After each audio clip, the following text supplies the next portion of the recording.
puti ang daan. Morning here. Good morning Canada. Morning dito sa amin. Hello sa mga available. Yan, live si Kaurago. Yan, driving tayo papuntang trabaho.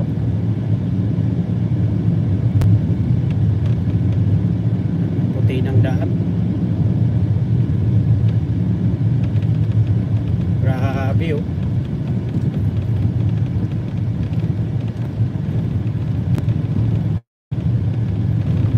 Pala.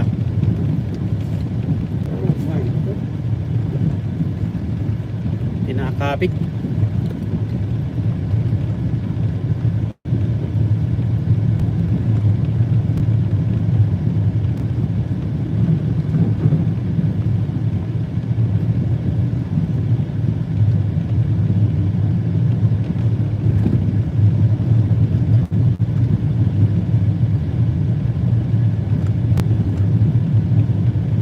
Grabe ka palang snow dito.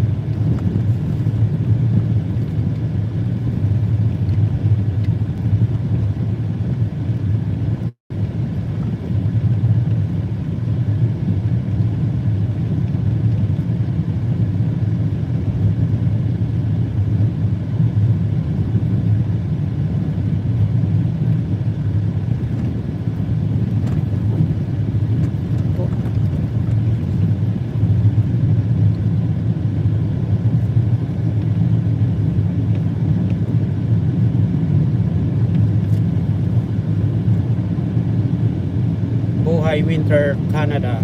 Ayan, gusto niyo pa bang pumunta dito?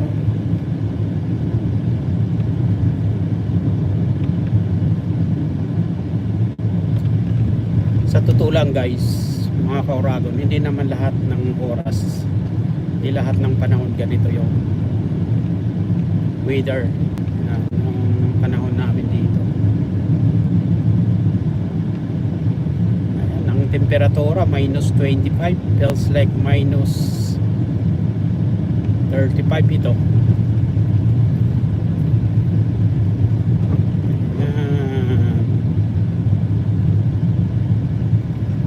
Ganitong panahon, para hindi tayo malate sa trabaho, kailangan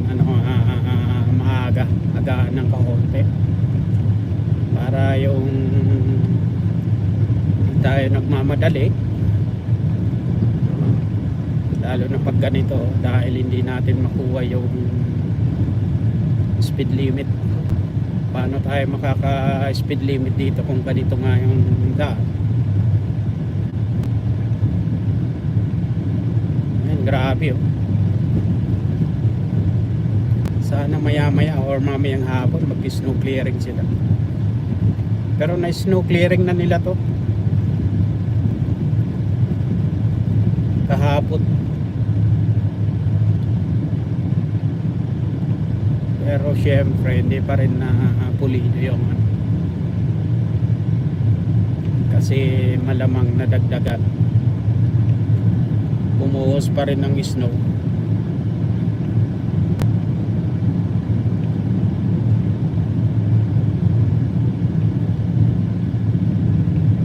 Minus 25 ang temperatura, minus 25 Celsius. Ayan. Pag lumabas kayo guys, para kayo nasa freezer nya.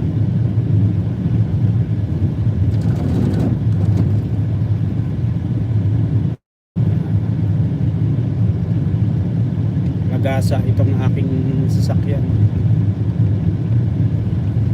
medyo may kapala ng snow. Grabe talaga pag binuhusan ng snow dito sa highway 9 na to. Ito guys, mga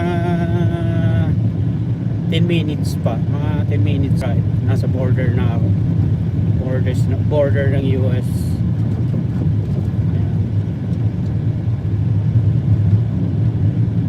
Highway 9, yung pinakadulo ng Highway 9 border na yan, US border.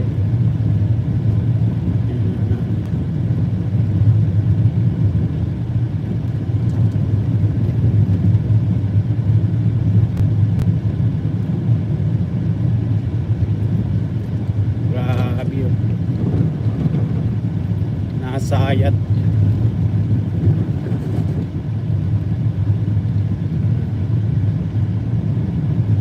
Inano ko na nga yung aking car, nakaset na siya sa snow, nakamod na siya sa snow.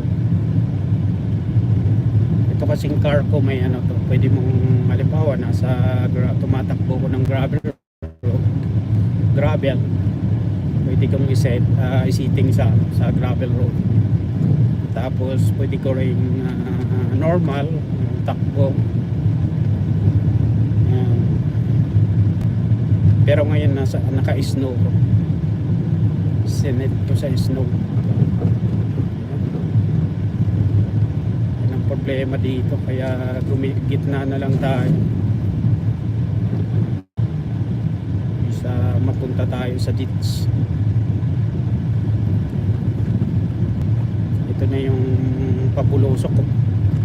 Hindi pa pala.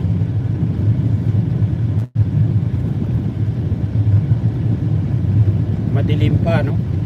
Alas 6:09 ng umaga ng Sunday. Happy Sunday everyone. Ayan. Gabi ng Sunday sa Pilipinas ngayon. At dito naman umaga ng Linggo, ng Sunday. Yung mga iba dyan, mga day off.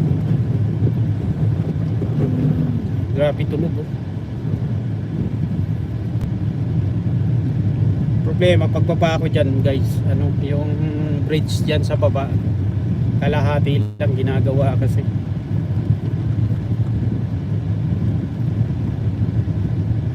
Ito na.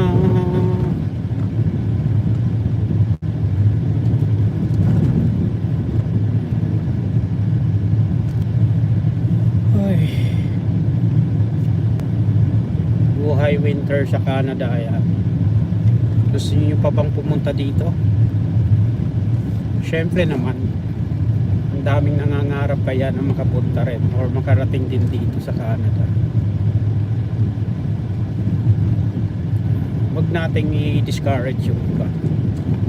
Yung iba na nagba-vlog ang sinasabi, gusto niyo pa bang pumunta dito sa Canada?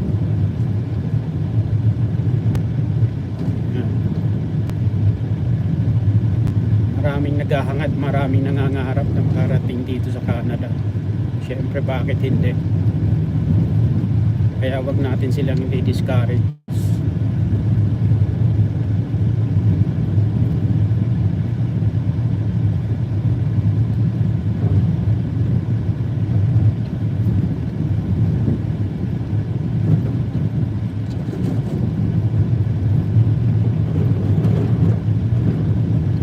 Bisaya. Hindi naman lahat ng panahon ganito nga. Tulad ng sabi ko,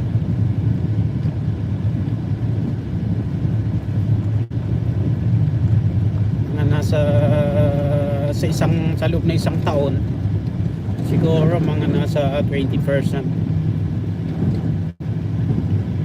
Kung i-rate ko siya, nasa 20-25% lang yung panahon na 20% panahon na masama, na masungit ang panahon. Hindi naman talaga lagi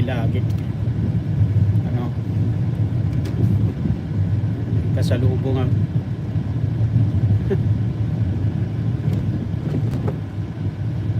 magiwang-giwang.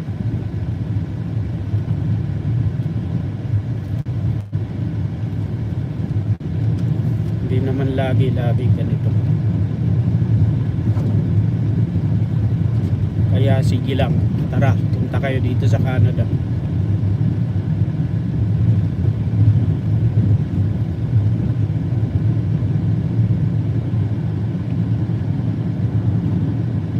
Huwag kayo madi-discourage, guys, na pumunta dito. Baka yung iba nakikita nyo nagbi-video or nagbe-vlog, baka para sa inyo pinanghihinaan kayo ng loob na pumunta dito. Kumbaga yung nagkakaroon kayo ng discouragement. Huwag, be positive na.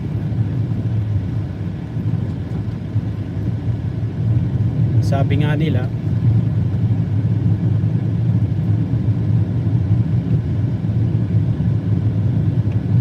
laban lang sa buhay.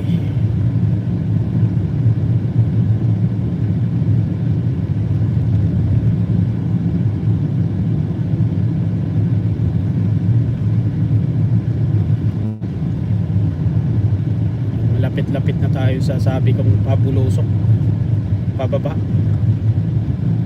sa Bali.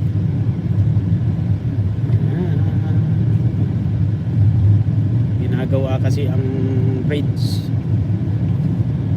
kung kailang winter sa kanila ginagawa, pero may dahilan po yun. Dahil pag winter, pag sabi nila matigas yung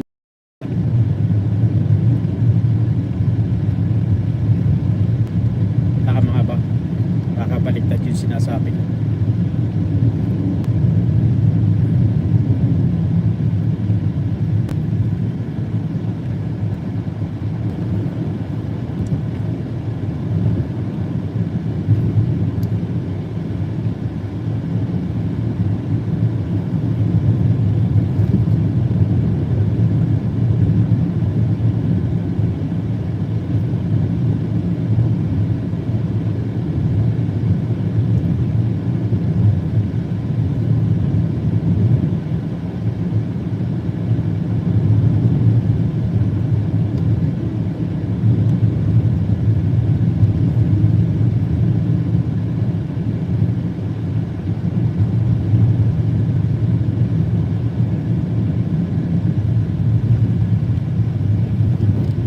Problema, anong itsura ng loob sa may site namin, yun lang.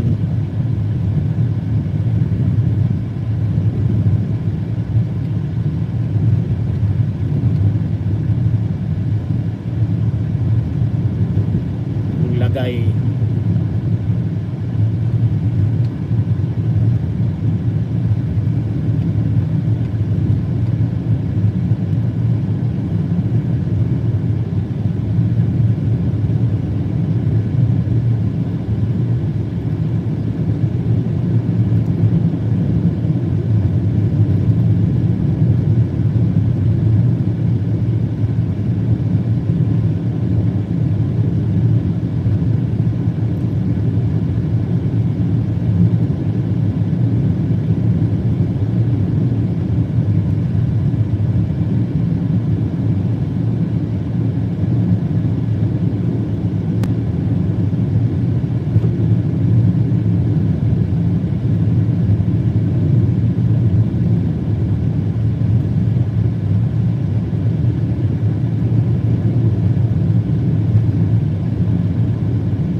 ito, malapit na to sa border.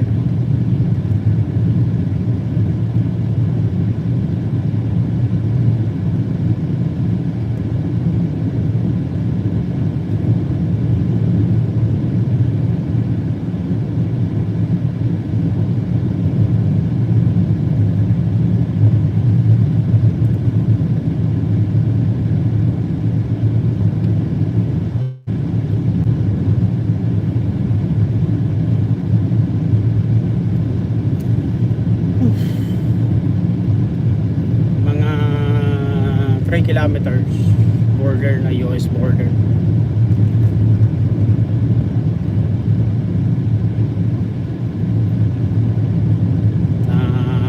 North Dakota.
ayan, dito na ako sa site namin.